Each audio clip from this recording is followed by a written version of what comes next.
এই কি আমার ইয়া কই এ তো কয়টা পাবে সজিত সজিত টিয়া ভাই ওদিকে ভাবে 14,000 আর এদিকে ভাবে 6,000 মালটি সব কে দাও হ্যাঁ ওখানে 60 জন দরকার বাজারের মধ্যে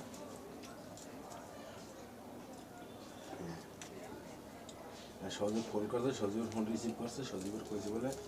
ভাই আমি জুয়ার টিয়া খাওয়াই গেছি আমি এখন বাড়িয়েছি সমিতি দিয়ে সব মিশে কথা কাল রাইতে 59,000 উত্তোলন দিয়েছে কারণ ওর সিমে সব আর 3টে সিম 3টা সিমে উত্তোলন লেনদেন সব বন্ধ কে লিমিট করে হয়ে গেছে তাহলে মস্কারি মনে হয় একটা সিমে 4 লাখ টাকা পর্যন্ত দিতে পারে দেওয়ার পরে লিমিট করা হয় আমি কালকে আল্লাহ বাসায় কালকে যাবো 3টা সিম 3 সিমে 12 লাখ টাকা উত্তোলন করছে 3 দিনে তিন দিন পাগল